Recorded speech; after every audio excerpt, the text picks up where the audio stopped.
อั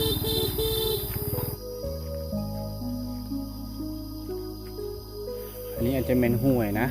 เพราะว่าห้วยตัวนี้เขาเจ้าที่มาแต่ไห้แต่หนาก็ต้องได้อาบเลยนะสำหรับ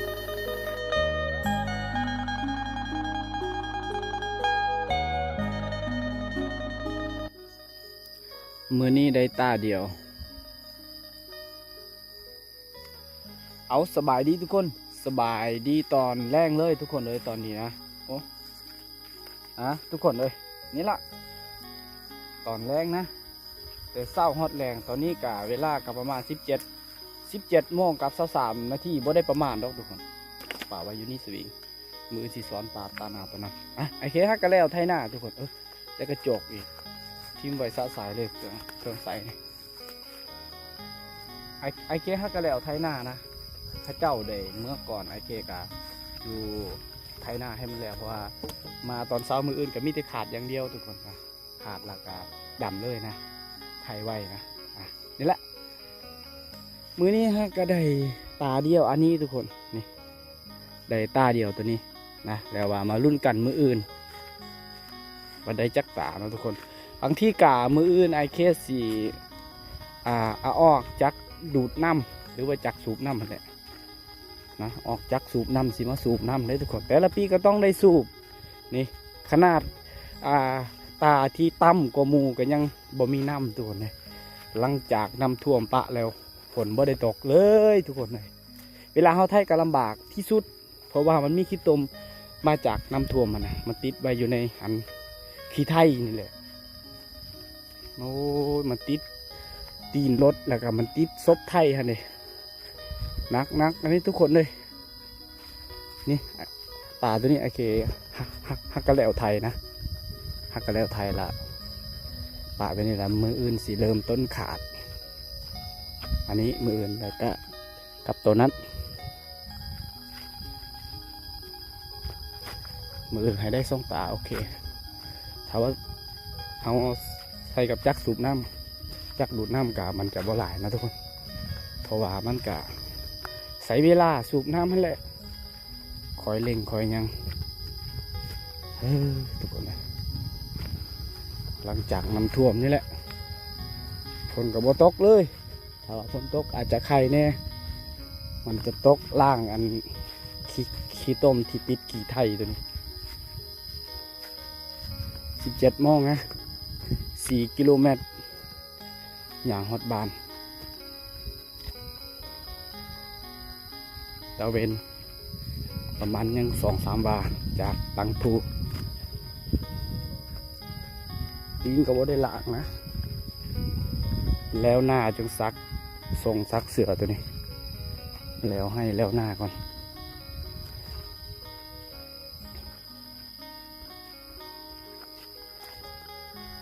กลางคืนบางทีก็มีห้อยบ่จักทุกคนเลย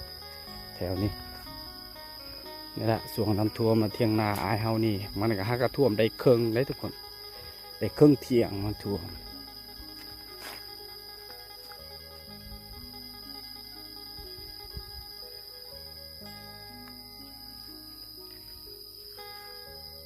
ก็เจ้ามาแต่ไห่แต่สวนอะไรฮะมาแต่ไห่แต่หน้าเลย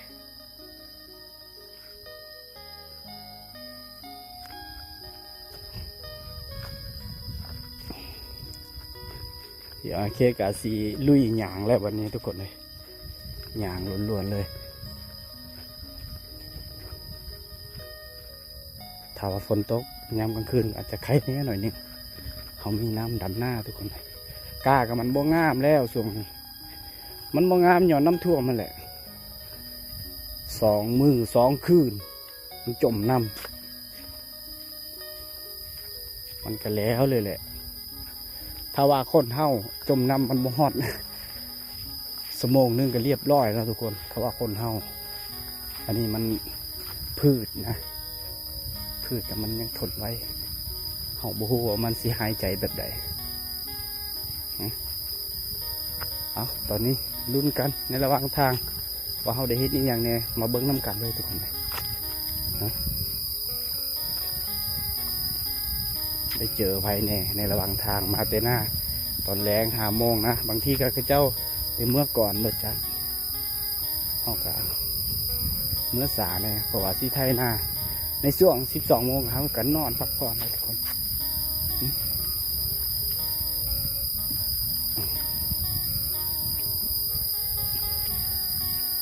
หยอดแม่ติว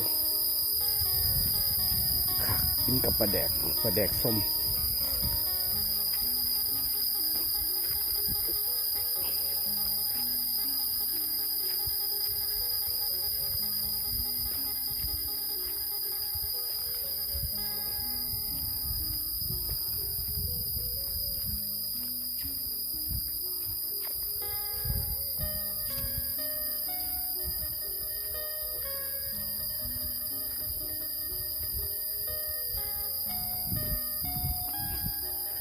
อันนี้นะข้าเจ้าดำก่อนกันยังไข่แน่มันก็เกิดไปดำก่อนมันก็เกิดก่อนทุกคนเลย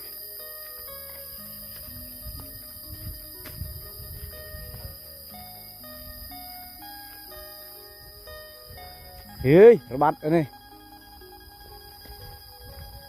ระบัดลูก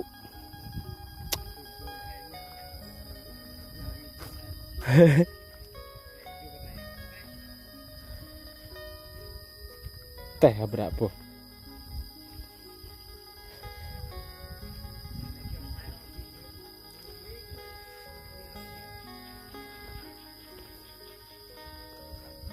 ข้าเจ้าคนนี้ก็นอนหนาจอดนอนหนาได้เมื่อกี้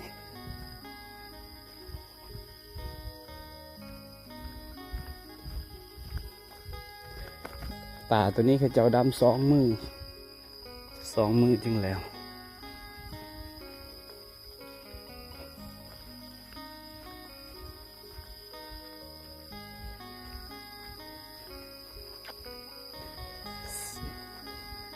ที่พักอาศัยของข้าเจ้ายามหลบฝนหลบแดด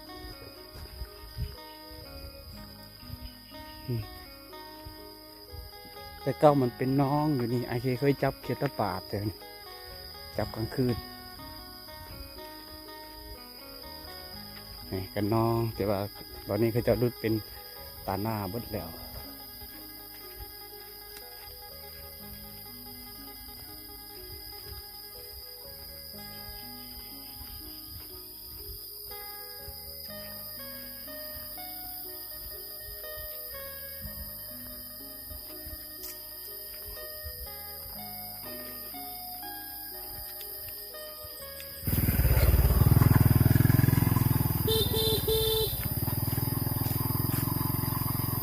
เจ้ามาแต่ดำหน้าคือกันเนี่ยเจ้ามาแต่ดำหน้าคือกันอุ๊บ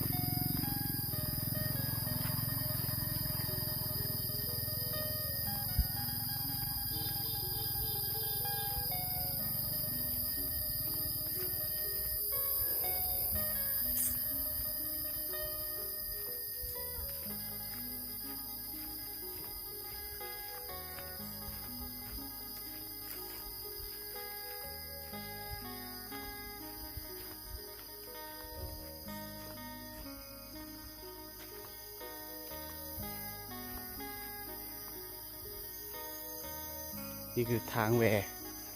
ไปหมู่บ้านนะหัวน้ำและทางตัวนี้ช่วงนี้บ่มีเวลาเลยทุกคนบ่มีเวลาไปถ่ายวิถีชีวิตชาวบ้านให้ทุกคนได้เบิ่งเลยช่วงนี้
นาดน้าข้าเจ้านี่มีน้ำลายกันยังแห้ง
แห้งเบิดนะข้าเจ้าบ่มีน้ำเบิดเลย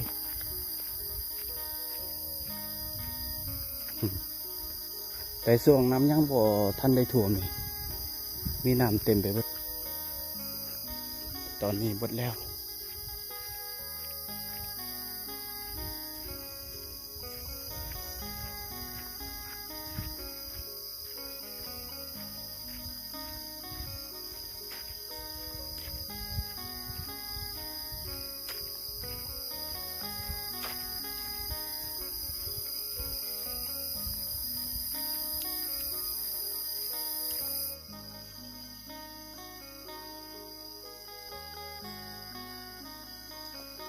นาข้าเจ้านี่ก็จะลงดำเลยได้ทุกคนผู้คนอยู่ผู้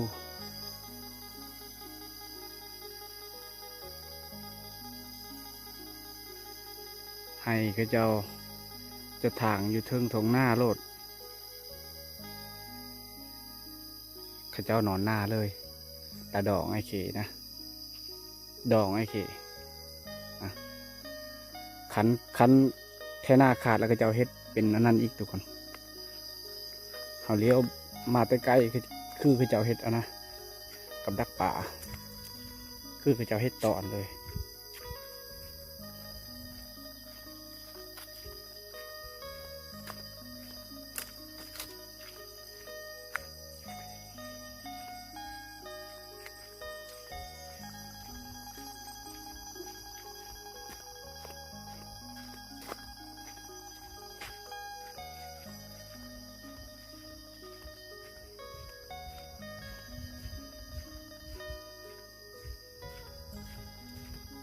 ตะเวนเริ่ม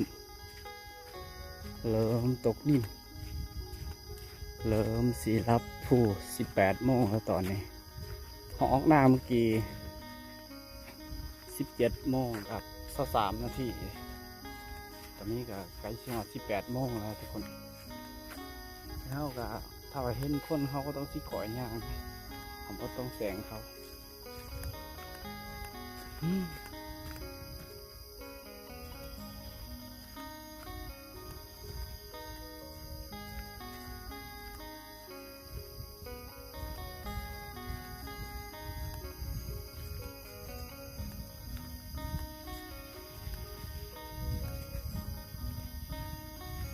ช่วงขมิดพระเจ้ายังบ่ทันได้ดุดหยุดนี่คือตาปาดหลายเลยนะพระเจ้าแต่ว่าตอนนี้มันบ่มีเลยพระเจ้าดุดเลยในระหว่างทางก็อาจจะเป็นห้วยแต่ตอนนี้เขาถมห้วยหมดแล้วนะพระเจ้าเนี่ยมีเขียดลายเขียดขาค่ำแต่ก็เขียดน้อยมีลาย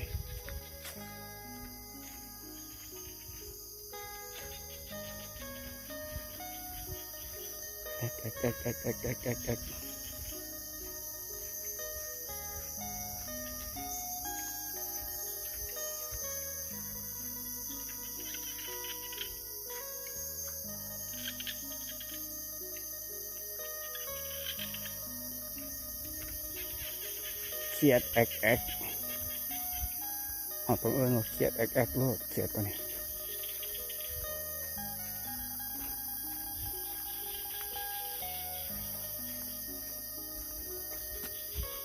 ถ้าฝนตกมันมืดเลยทุกคนรถจักรก็ขึ้นบ่ได้ถ้าว่าใส่ตีนน้ำขึ้นได้โนนอันนี้รถไถที่ตีนรถน่ะขึ้นบ่ได้เลยคือตีนรถไถอย่างเขโอ้ยทุกคน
อันนี้อาจจะเป็นห้วยนะเพราะว่าห้วยตัวนี้เขาเจ้าจีมาแต่หายแต่หนาก็ต้องได้อาบเลยนะสำหรับเขาเจ้าที่บ่อยากอาบน้ำเสพก็ต้องได้อาบน้ำอันนี้ก่อนถือสบู่ถืออิหยังมาน้ำทุกคนเลยถ้าอาบน้ำเสกอาจจะเหม็นน้ำคุณนี่คือห้วยทำบิงแต่ไอ้ที่บริถือสบู่ก็เลยบ่ได้อาบนะทุกคนสภาพแบบนี้ต้องได้ลงน้ำคุณแล้วอีกยัง1 กิโลหรือว่า800-900นี่แหละเพื่อสีหอดหมู่บ้านโอเคนะนี่คือจุดทางแวะระหว่าง2 บ้านทุกคนแยกไปนี่คือหมู่บ้านโอเคแยกไปนี่คือหมู่บ้านใหญ่บ้านละอ่อนเลยเป็นบ้านที่น้ำท่วมในวิดีโอก่อนนะในวิดีโอที่ไอเคถ่ายวิดีโอน้ำท่วมก็คือบ้านทางแวะตัวนี้แหละนี่ไอเคต้องได้แวะทางนี้นะเจ้า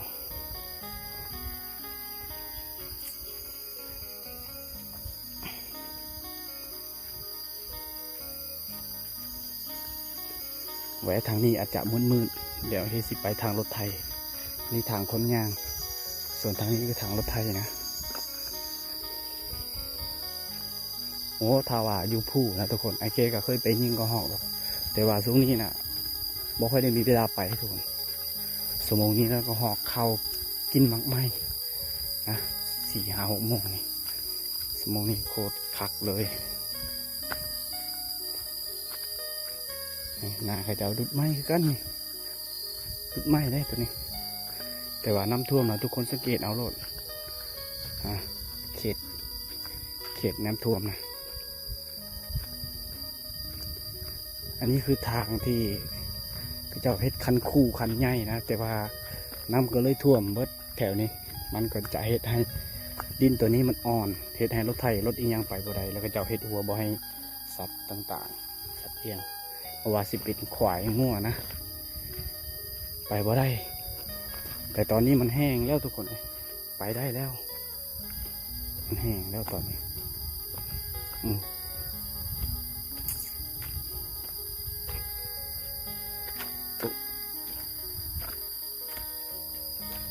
ส่วงน้ำลงไม้เนี่ยโอ้ยอียังก็ไปบ่ได้นะขนาดควายไปก็ยังขารถจักรหอยรถจักร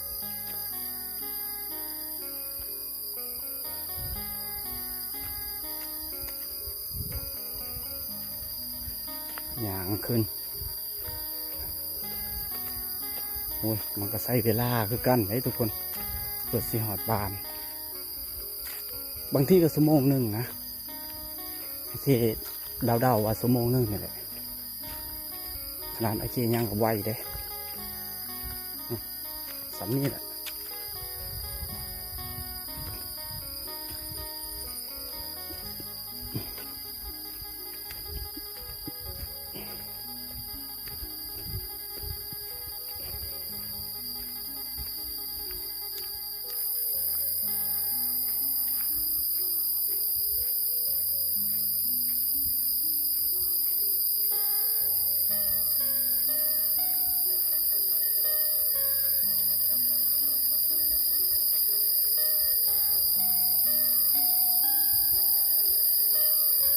เสียงน้ำแกงเสียงน้ำเสน้ำแกงเนี่ย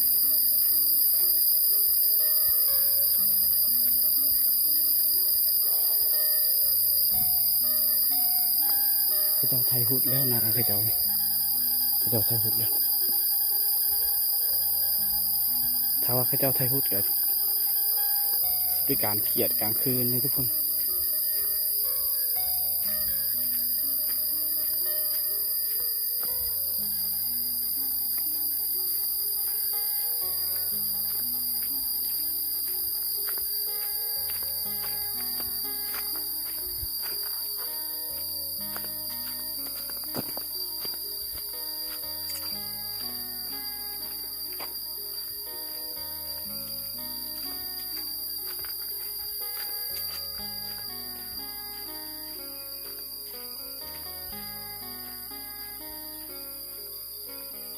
โบลูกกบได้นั่นโบแมนเขียดลูกกบเลย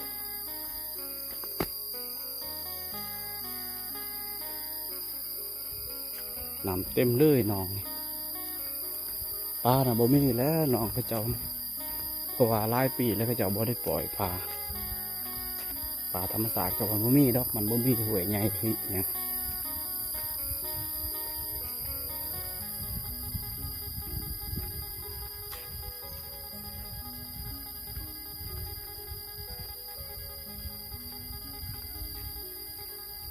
หอดน้องตัวนี้ก็แสดงว่าสีหอดบ้านอะไรสีหอดบ้านไอ้เขียแล้ว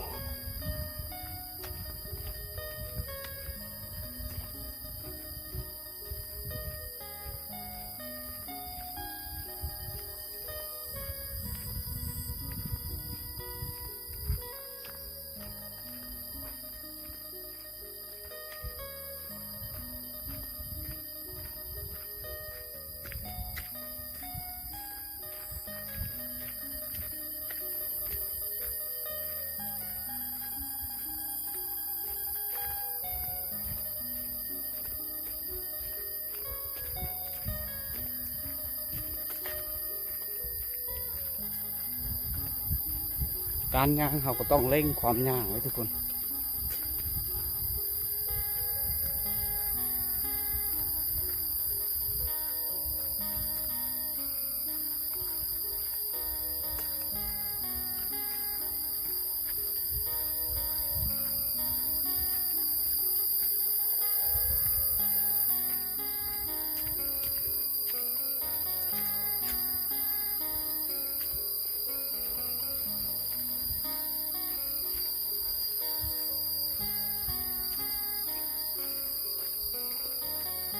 เสียงนก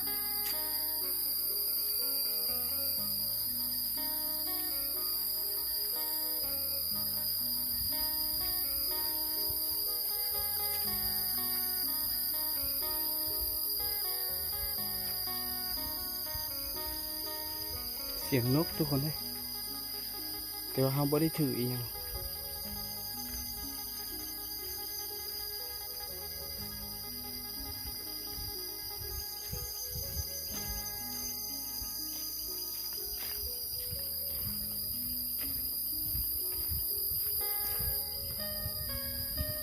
นี่ก็ทางแวะขึ้นภูออกมาแต่หมู่บ้านเราแวะทางนี้ก็ขึ้นภูสิแวะทางไปนาก็ได้เขาต้องได้เฮ็ดทางแวะบนจุดนาเขาเจ้าเมื่อกี้นั่นแหละนาที่รถไปบ่ได้ถ้าว่าฝนตกแห้งกับรถไปบ่ได้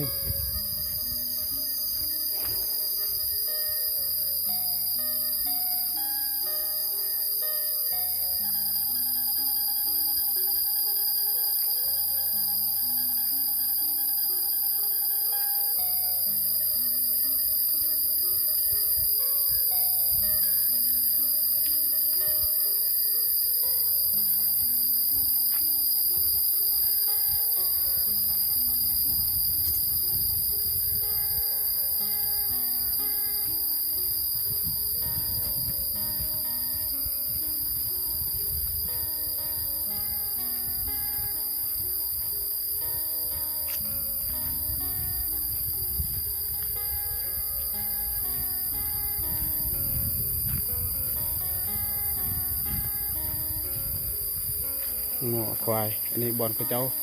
ผูกควายพระเจ้าจะผูกแบบนอกบ้านมันจะสะอาด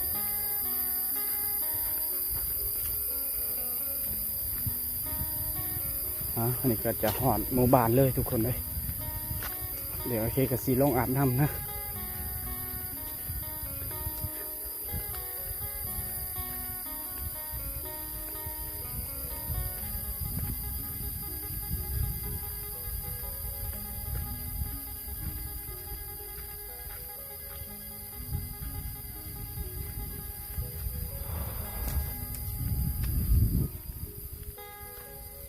หมู่บ้านแล้วทุกคนเนี่ยใช้เวลาการย่างก็1 ชั่วโมงอะไรทุกคน1 ชั่วโมงอะไรเพื่อสิหอดหมู่บ้านไอเคเป็นหมู่บ้านเล็กๆที่ยังบ่ทันได้มีไฟฟ้าใส่ยังบ่ทันได้มีน้ำใส่อีกอย่างนะเหือนไอเคอยู่หันเอาทุกคนเลยนี่ละเจอกันใหม่ในวิดีโอต่อไปทุกคนบ๊ายบายทุกคน